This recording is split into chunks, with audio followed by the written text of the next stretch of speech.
What's up, everybody? It's Meagan and Connor today on the Student Loan Planner podcast. And we are pumped because today we're going to be talking about the revamped repay plan that was just announced. Welcome, Connor. Thanks for having me. Yeah, man, this is an exciting time. Yes, very exciting. So we're going to be talking about this new repay. Well, it's not a new plan. So let's get that out of the way. So this new income-driven plan that was being talked about for months and months, that has been scratched. And they decided, hey, we already have enough income-driven plans, which that's true. There's 4, technically 5, if you include new IBR. And they were trying to add another one. So they decided to revamp the already available repayment plan, revised pay as you earn, or REPAYE for short. So today we're going to be referring to this new plan as the new REPAYE plan. And we'll talk all about the basics about what is this new plan all about? What are some interesting planning opportunities that we could see for folks to be able to save a lot more money here coming up? And of course, you know us, we'll get into the nitty gritty of the details. So let's kick it off with some of the basics about what this new revamped plan could look like, because it's still in a period where there could be commentary that's taken in the next 30 days. They may make some small adjustments to this, but we think that's unlikely. We think it's possible that this could be implemented as it's been proposed. So we'll talk about how it's been proposed. And then, of course, we'll have a follow-up episode if there's been some changes to this. But let's kick it off with some of the details. Yeah, where should we start? Let's start with the number one thing that affects most people, right? The poverty line deduction. Mm-hmm. So under the existing pay as you earn and revised pay as you earn, you are entitled to a deduction of 150% of the poverty line for your family size. Mm-hmm. Under new repay, you get 225%. Which just across the board lowers payments for anybody paying on these income-driven plans. Yep. And just to kind of back up and refresh the mechanics of how they calculate these repayment plans. So what they do is they take your adjusted gross income from your tax return likely, and they subtract this poverty line deduction. And they take, previously they were taking 150% of this poverty line deduction. Now they're upping that to 225%. So it's a big deal because it does reduce how much it makes your discretionary income look like, which then directly, in fact, impacts what your payment is going to be. So It is a big impact. And so let's say, I mean, if somebody's single earning $30,500 or less a year, they pay absolutely nothing now. So they pay $0 per month. That number used to be on the existing revised pay as you earn and pay as you earn was just over 20,000, was 20,300. Yeah. So it really adds another like $10,000 kind of deduction off of what that 10% is going to be calculated off of. So let's talk about the percentage of income now. So for graduate students, it's still going to be the same 10% of that discretionary income number. So if you went to graduate school, 10% is still the deal, but it's still cheaper because that poverty line deduction was more. If you have undergraduate loans, then those undergraduate loans specifically will be calculated off of 5% of your discretionary income. And there's a lot of folks out there that might have a combination of both undergrad and graduate school loans. So if that's the case, you'll have a weighted average of that calculation. The loans underneath the graduate school programs that you had will be on the 10% calculation. Undergraduate would be 5%. So the combination is this weighted average that they'll come up with for you. All right. So let's talk about the interest subsidy, because that is just such a cool part of this. Yes. So on the current repay plan right now, you get 50% of your interest waived above and beyond your payment, right? Whatever interest would accrue beyond the payment that you're making, that you're required to make each month. On the new repay plan, that turns into a 100% interest subsidy, which means you never have to pay any interest, or you don't have any interest accrue rather, above and beyond your required payment each month, which is a huge, huge deal, right? Like if we think about, like a resident physician, right, who's got maybe a bigger loan balance, comes out, residency income driven payment is not very high. They effectively have a low, maybe even a 0% loan, right? For a while they have that really low or $0 income driven payment, because no interest accrues beyond that. Yep. This is super helpful because a lot of the typical clients we would have tended to go towards repay for versus pay as you earn previously were the folks that may not have been doing forgiveness long term. Like they might be in a position where long term they'd be able to pay off the loans pretty aggressively, but early on their income is lower because they're in residency or they're in training or fellowship, so they can't afford a very large payment right now. And repay was a really nice option because it at least helped them a little bit more with the interest that was accruing over time. So that was a big reason why we utilized repay as a tool for these types of folks. And then, if you're single and you borrowed before 2007, repay was maybe the next best option for you for a cheaper forgiveness route. But now, with this 100% interest subsidy, that means if your payment is $300 a month, but your interest cost per month is $1,000, your payment is still going to go to interest. So that $300 is going to go straight to interest, not the principal. But $700 of that unpaid interest is going to be waived, and you never have to pay that again. And so that is like, as you still make interest payments, maybe if you're someone in that position where your payment is really low early on. But the huge benefit is, when you go to pay this loan back later, that interest is not something that you're working up against in the future. You're just working up against that original principal. And another way that I think this could be, beneficial for folks is we know that in the future, a longer term forgiveness path could carry a tax implication. We call it the tax bomb. So if our balance is lower at the time of forgiveness in the future, that means we don't have to pay as much tax on that future forgiven balance. So that's how it could also be applicable to those who are working towards longer term forgiveness, not just those who are trying to pay the loans off. Right. And Meagan, when let's say like a dentist who has a ton of loans coming out, the interest that they're getting waived maybe in their first few years, right? Well, where they get this 100% interest subsidy, that's not taxable to any extent, right? It is not. So it's just 100% subsidized by the government from as far as how it's proposed so far. Yeah, that's pretty great. So, yeah. But I think that kind of leads into, I mentioned about longer term forgiveness. So this does not actually change, for the most part, the timeline to forgiveness for those who are pursuing the taxable income driven forgiveness. So for graduate students, it'll be 25 years. For undergraduate students, it'll be 20 years. So for those who just went to undergrad, it would be 20 years.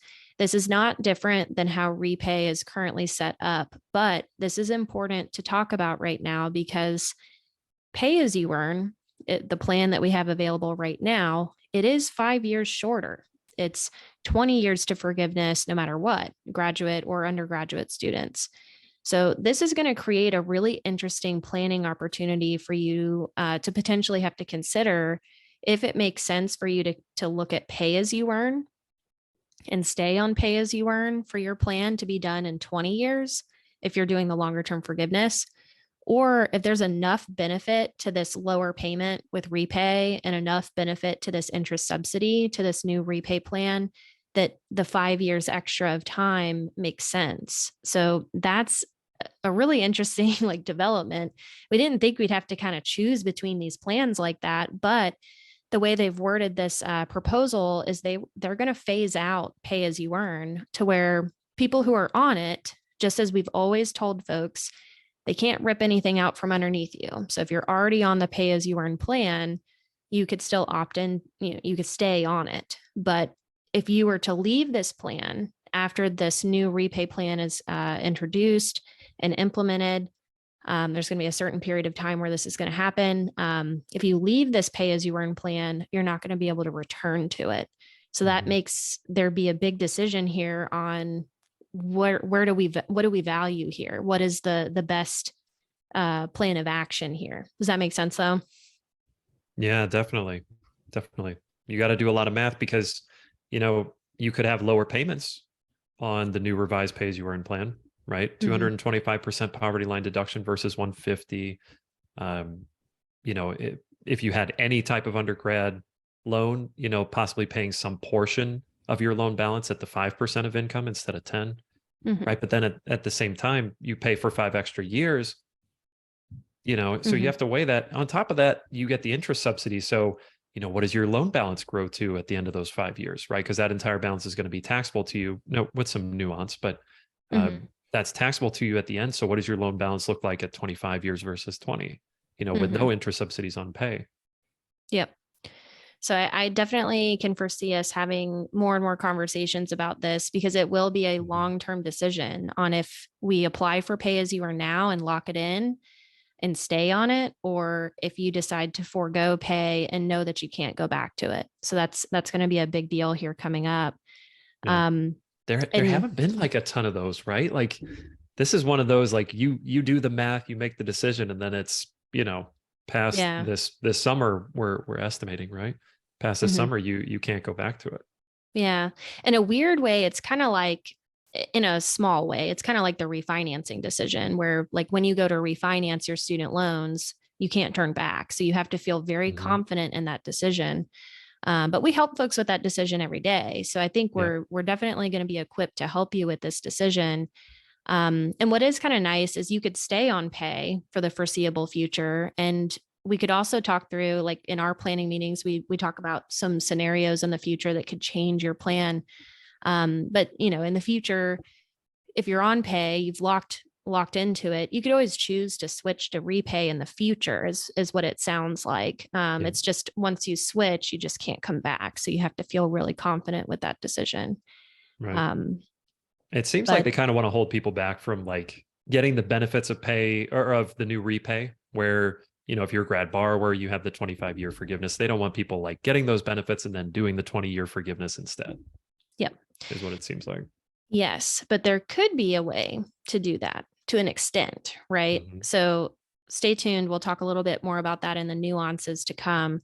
But I wanted to talk also about how you can file taxes separately. Maybe we should have put this more towards the beginning because this is a big deal too.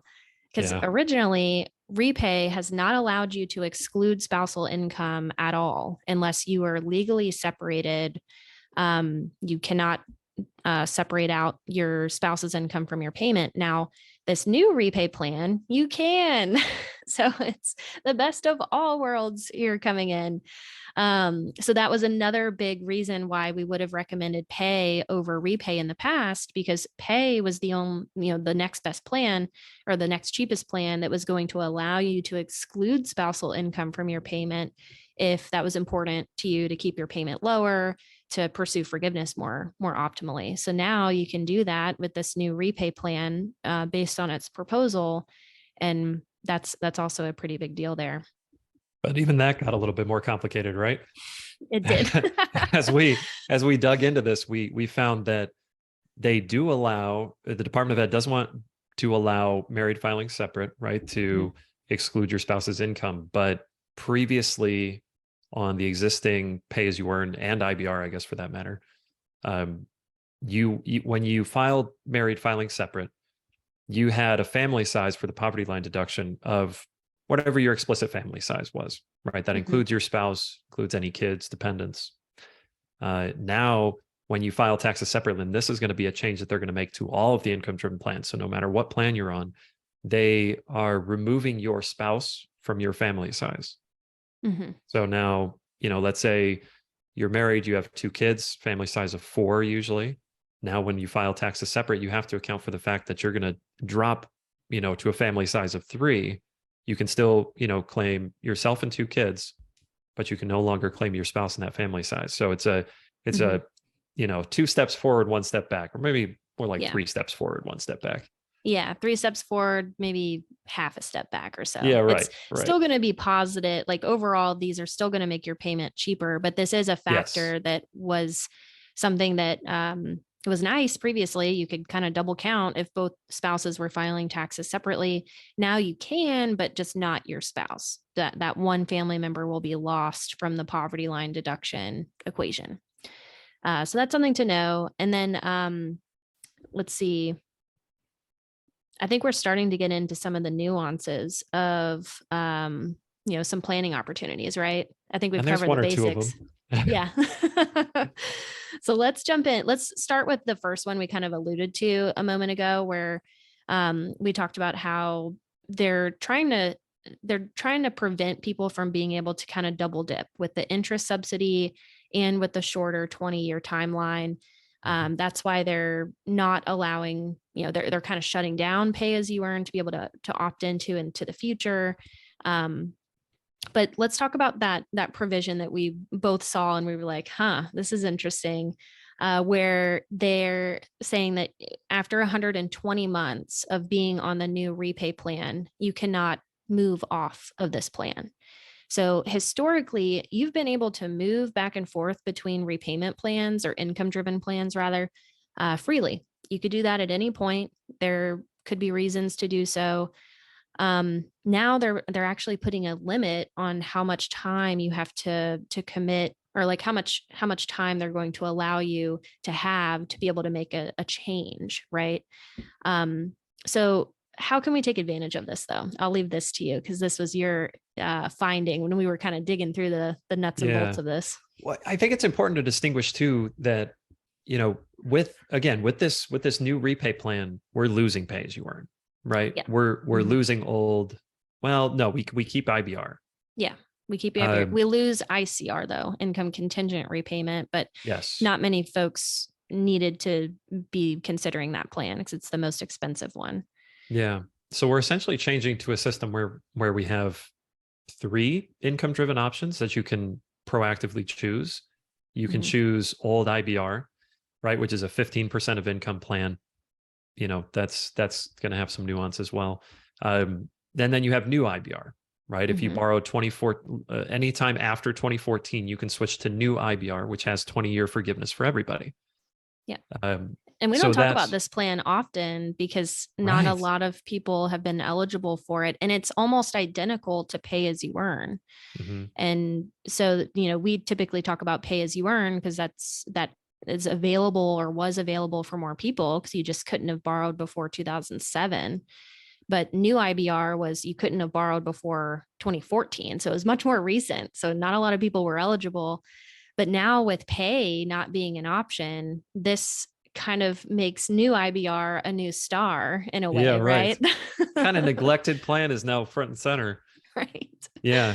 So yeah, there's something they've very specifically called out in this document the Department of Ed released.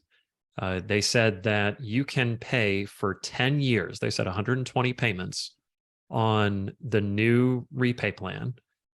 And anytime before then, you can switch over to new IBR, right? So your first loan came out after 2014. This is relevant to you then.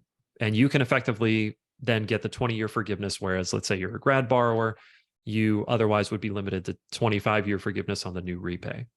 So you basically could get 10 years of the interest subsidy. And instead of sticking around for another 15 years, you jump over to IBR at that point in time and you finish out your last 10 years with no interest subsidy. But, and perhaps maybe a little bit higher payments, depending on if you had undergrad loans or grad loans or what combination of them. But you get 5 years less time. Yeah. So this hasn't necessarily been a loophole that we've recommended in the past, but I know we've gotten the question before and we have kind of mentioned it in certain consultations in the past where someone might ask like, well, with repay, how it's originally worked, I like the subsidy. Can I just stay on repay until year 19 and switch to pay as you earn? And the answer previously was, yeah, you could do that if you remember. So make sure you mark it on your calendar or else you'll be trapped on repay. And so people have had that mindset of doing this already in the past. And so now with the availability of this new repay plan and the removal of pay as you earn for being able to switch to this in the future, it is going to limit who can do this strategy in the future. So people who did have loans before 2014, like we mentioned before, you're going to have to decide if it makes more sense for you to just jump on to pay as you earn now, to lock it in, to have the shorter timeline. If you're someone who borrowed after 2014, then you have access to this new IBR plan that kind of mimics pay as you earn. And you can do this as long as you switch from this new repay plan within 10 years, or 120 payments is what it specifically says. Yeah. So very And interesting, but let's not forget the payment cap too, right? Like that's another planning item. You need to make sure that if you're going to do this switch, right, and get the best of both worlds, then you need to know at the time that you make the switch, your income can't be at a point where your payment on IBR, on the new IBR, would be greater than or equal to your 10-year standard payment, right? Which, if you have a huge loan balance, then that payment could be really high. But if it depends. And so you need to be aware that, hey, if your income shoots up, this door might close, right? Right. Yeah. So the question for those who might be entertaining this thought right now is, again, did you borrow after 2014? If so, this could be an opportunity. But then secondly, is there a risk that you may not be eligible for the new IBR plan in the future?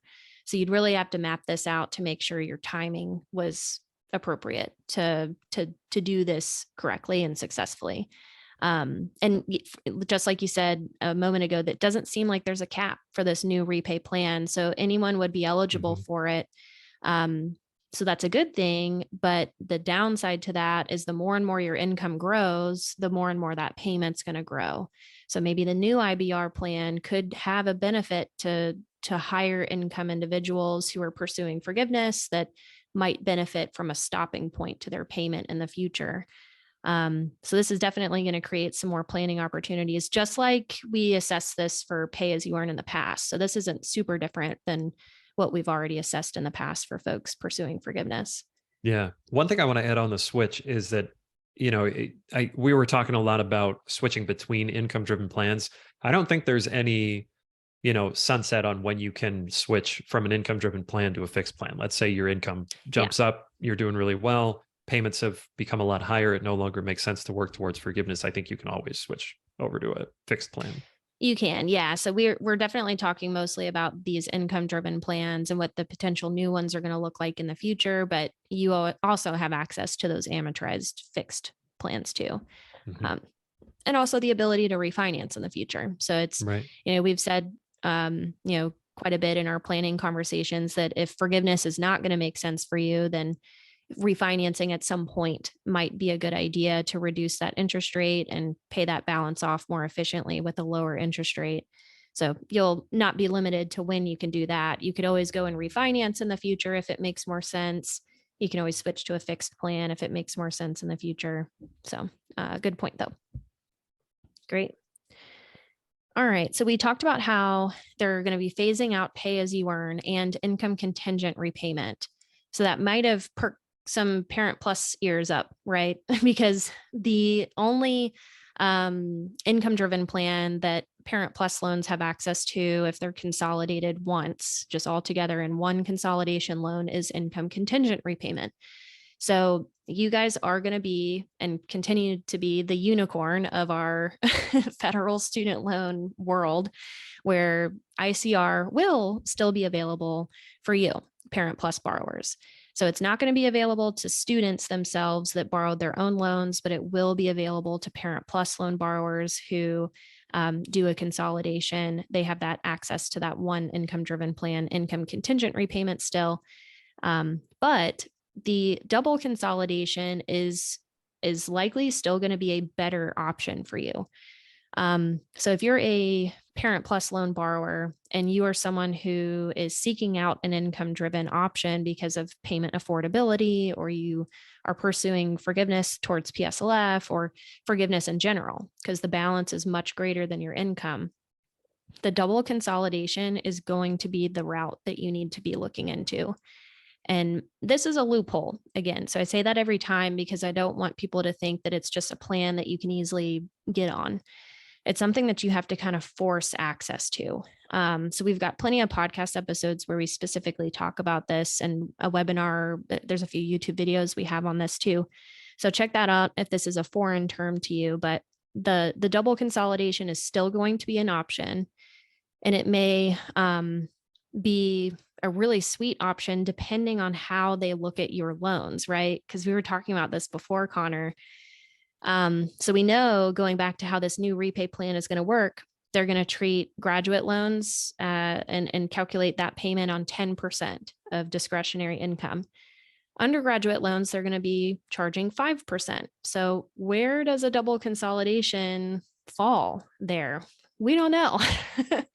So we think it could be considered a graduate type loan because it is and was a plus loan.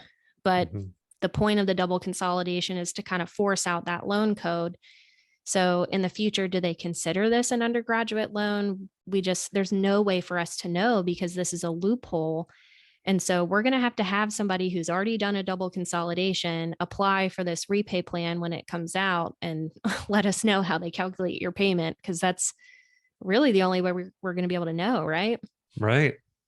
We got to have somebody go first. I mean, but here, like, even if it's at the 10%, right? Like over ICR, or, if you have a big loan balance, if you send a few kids to school and you have like a ton of, parent plus loans, that's completely okay. Right. Because this is going to lower your payments and open up a avenue to forgiveness that was, not even close to there before with ICR. Yeah. So I think the double consolidation is still going to be like, no question, like that's the way you should go if you're pursuing forgiveness, because ICR is just going to be way more expensive.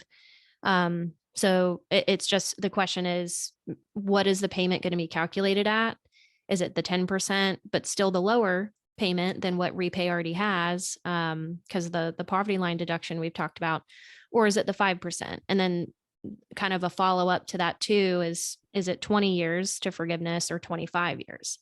So we're not quite sure about that yet, but regardless, it's not putting you any worse off if you're a parent plus loan borrower. We're still getting pushed into a positive direction. It's just, how is this going to play out for you guys since you're taking advantage of a loophole? So stay tuned. We will find out about this for you. So another big deal, which we suspected would come into play because this was part of the PSLF waiver and the IDR waiver, is consolidation, and how consolidation in the future is not going to erase payment history, which historically that has been a big problem because a lot of times people didn't know that was the case. But maybe they consolidated their loans to simplify, and in doing that, they didn't realize that they erased their prior payment history and started over on the date of that consolidation loan. So that's no longer going to be the case. And the IDR waiver, thankfully, goes back and corrects that for the past. So we know that. We've talked a little bit about that already on the podcast and in our blog posts. So if you had consolidated in the past and you had prior payment history, they're not going to be counting that against you. But with this new plan going forward, that's going to continue to be the case. And they're not going to count everything, right? They're going to do something else. Yeah. And it's been like such a weird time right now, right? Like 2022, I say that like it's this year, last year, I guess now, the whole year almost, right? We could do a consolidation with very little consequences, which usually it's so serious, right? It's something that you have to be really careful about, because wiping your forgiveness credit back to zero, that's, you better have a lot of value there. Now going forwards, what they're going to do is they're going to take a weighted average of any loans that go into a consolidation, what amount of credit that they have towards forgiveness, whether that's income driven forgiveness or PSLF, and your resulting consolidation loan will be a weighted average of that. Just like it's a weighted average of your interest rate. Now, technically, the interest rate's rounded up to the nearest 1/8 of 1%, but it just makes sense. It's such a good change, right? So now you can do a consolidation. You can open up the door to having, 3 years of general forbearance if you've already used a bunch of forbearance. You can have a simpler loan profile instead of having 100 loans to keep track of, right? You can just change it to 1 or 2, and you don't lose all your forgiveness credit. So it's an awesome change. It is. Yeah. And this is relevant to those that maybe didn't consolidate right after school.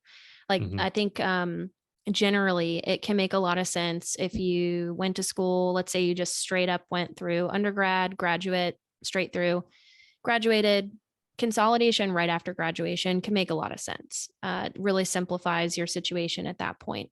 But for those that may not have done that, may have left their loans as is, maybe had different schooling periods, this is where the consolidation conversation gets a little tricky because there may be some benefits to consolidation, but we used to have to weigh the downsides to consolidation. And we'll still have to weigh some downsides because the weighted average, depending on how much of your balance carries the past history, like that could really affect whether or not we still consolidate. Because if you have a very small portion of your balance that has credit towards PSLF or towards longer term forgiveness, but the vast majority of your balance has none, the weighted average will help you kind of, but not so much. I don't know. There's a lot of like things that go into our minds when we're thinking about this, obviously. But I think in general, Yeah. you're exactly right. This was a positive change because it's just not right to like completely erase that history. I No. never felt like that was a good provision. And I don't know if they like, I don't know. I don't know if they thought that would have such a big impact on people, and it did. But they Yeah. made it right with the PSLF waiver and the IDR waiver, and they're making it right going forward, which I think is a great thing.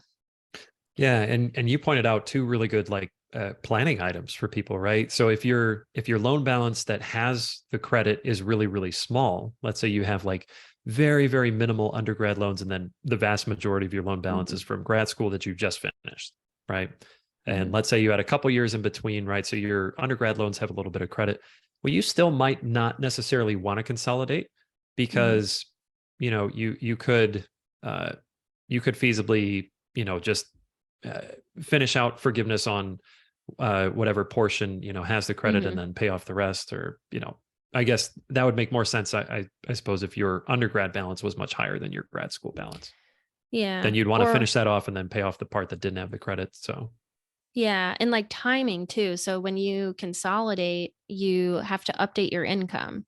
So if you have a very small portion of credit that you could potentially get towards forgiveness by doing the consolidation from like older loans, but that makes you have to update your income now instead of holding on to like an older payment, then it might just make sense not to consolidate to make the whole payment go up faster than right, it needs to. So that timing comes into play too. And when you're going to have to update your income comes into play because you have to update your income when you consolidate.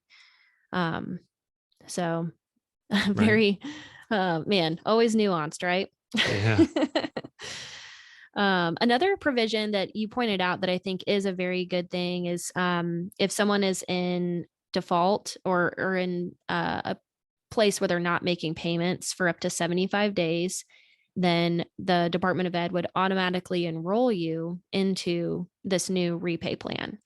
So I think mhm, they've implemented this to really help reduce the default rate because if you're someone who has not been making payments on your loans um, for 90 days up to 180 days, you go into a default status, which is not a good place to be with your federal loans because they have an extraordinary power to go in and garnish your wages, garnish your tax returns if you're not up to date on your federal student loans. So I think this is a good change to help people that maybe moved, whatever the reason is, it puts them into maybe an affordable repayment plan based on their income. I think the one little asterisk next to this was that they'll do this as long as the borrower has given permission to link to the IRS tax return, which you do every year when you update your income. So I'm interested in seeing how they implement that. But regardless, I think this was a good change to help absolutely, people have an affordable payment that maybe didn't know about this new plan, keeps them into good, in good standing, protects their credit, protects their wages and tax returns from being garnished. Um, and then there was one other about if you fail to recertify, right? yeah. So if you fail to recertify your income, then usually you basically get kicked into a fixed payment plan, right? And the fixed payments are usually not so much fun. Um, they're generally, for most people, quite a bit higher than your income driven payment. Mhm. On the new revised pay as you earn, you still, if you do not recertify your income, you still move into some sort of fixed payment plan. We don't quite know yet what kind of plan or what the terms are. I don't think they specifically call it out, but what the Department of Ed did say is up to 12 months of payments on this, fixed payment plan when you get kicked out of income driven repayment will count towards forgiveness. Mhm. So, like in the situation, let's say you're getting real close to the end of your 20 or 25 years on new repay, right? You're about to get forgiveness and your income has jumped up a whole bunch. Over time you've paid down a little bit of your loan balance, and now your income driven payments make sense to finish out forgiveness, right? But there may be like a little bit higher than what your fixed payments would be on like the standard plan or what have you. Mhm. You could, there's probably some nuance to this, but this is just like a Yeah. general idea. What we picked up from this document was you could, leave or get removed from the income driven plan for not recertifying, pay maybe a cheaper fixed payment, perhaps Mhm. for 12 months, and then still get forgiveness at the end. Mhm. That's a great point. Cause yeah, what if you're someone who does not have access to the new IBR plan that has that cap on the payments? So Mhm. you're on repay, which has been cheaper than it would have been in the past, allows you to exclude spousal income, but it doesn't have a cap. So like we talked about before, your income, the higher and higher your income gets, the higher and higher that payment's going to be in the future. And so there might be a reason to strategically not recertify your income in the last 12 months of your payments towards PSLF if it means that your alternative payment, the capped, that flat payment is cheaper than what your income driven payment would be. Yeah. So don't go ahead and implement this immediately, or let's flush this out. We'll have more conversations about this in the future, because again, we're also talking about this proposal, which is not set in stone yet, Right. but this is a Can you tell we're very excited about it? yeah, we're very excited. We've already got the wheels turning on like how Yeah. we're going to be saving people money. So, but that is an interesting thing that maybe we could take advantage of for those who don't have access to the new IBR plan, but could get some benefit out of the cap, the forced cap, if you will. Yeah. Maybe that's what we'll call it, the forced cap loophole. That'll be our new loophole we can add to our list of Horse cap. loopholes. Yeah. um I just want to can we take a second, like the point that you made a minute ago about borrowers who are delinquent automatically getting put into income driven repayment. Isn't it cool mhm. over the past 2 years? It's gone from like servicers barely even know about income driven repayment and they're like just Yeah. going forbearance, right? Mhm. To the waivers where the Department of Ed's trying to fix this now to, if you don't make payments, we're just going to put you in an income driven payment Yeah. plan where your payment might be zero anyways and you just didn't know it. Yeah. Oh, it just makes so much sense. I know. Crazy, right? All of this Yeah. just logically makes sense now. It's no, I think, and I've said this, I think for years, I felt like we were going in a better direction. And I feel like that is already unfolding. We've seen it unfolding with the different waivers coming out with this Mhm. proposed new repayment option.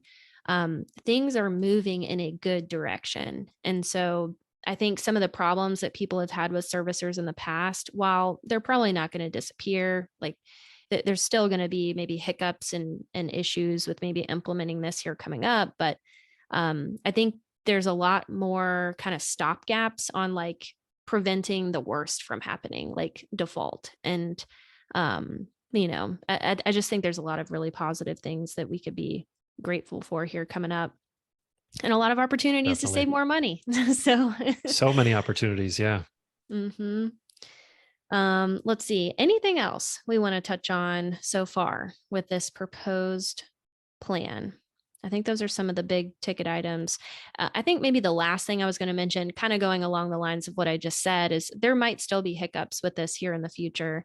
Um, Travis, in one of our previous episodes, made it very clear that, and it is public knowledge now, that Department of Ed is not getting more money, not more funding for this upcoming year. So that could have been a big problem if there were a lot of big changes about to happen. So 2021, 2022, we saw a ton of changes that these servicers had to go through. And I'm not taking their defense. I'm not, pro servicers or anything. I don't feel bad for these guys, but they had to deal with the PSLF waiver, now the IDR waiver, payments continuously getting pushed and postponed. So they've had a lot of work, like really a lot of work. And they did not get an increase in their funding this upcoming year. So that was a little worrisome at first to us because we were thinking, oh my gosh, they're talking about this brand new income driven plan. How are they going to implement it and turn everybody's payments on and, just get people back into repayment into a normal world here coming up in 2023 with maybe payments resuming. But I think they kind of, and they said this in the proposal, they said that they were going to make things, they were kind of scratch this new income driven plan and just revamp the existing repay plan to make things more simple. And I think that's what they're doing. Maybe just for simplification in general, because that's what a lot of people had been calling for. But also budget wise, maybe it's a good thing to simplify on their end. Because this is not a brand new plan. It's just revamping an existing plan. And the implementation could be pretty simple because it's narrowing down the options that people have to pick from when it comes to repayment. And it's automating certain things. So I think that's going to create not less work for the servicers, but I don't think it's going to create as much work as maybe a new plan could have created in the future. Definitely. Right? Yeah. So yeah, hopefully their lives get a little bit easier because yeah. Lord knows that we need simplicity for the servicers. Yeah, we need simplicity. So there's timely customer service support that you can get. That you don't run into multiple problems with them calculating your payment.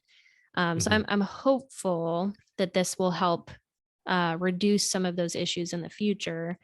But maybe we'll have less reason to get mad at them going forward.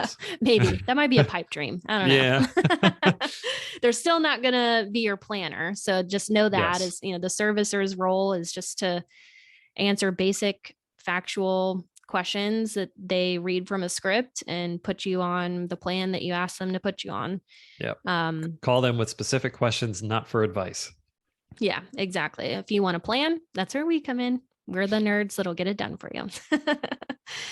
So, well, cool. Well, I think we did a great job kind of touching on the revamp of REPAYE. We will have more content on this to come as we know how this is going to be implemented and if any of these proposed changes will, be adjusted in any way.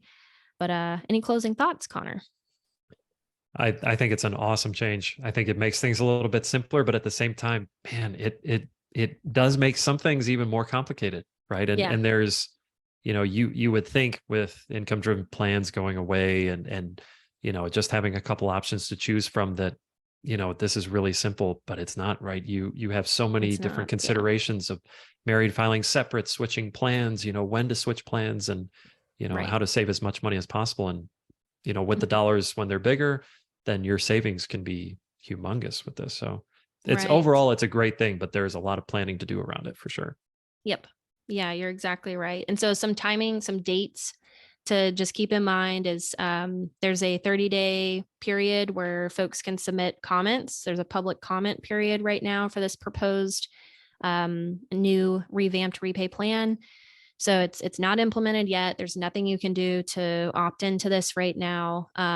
But if it is approved, we think it's possible that they could phase out the availability of pay as you earn as early as this summer.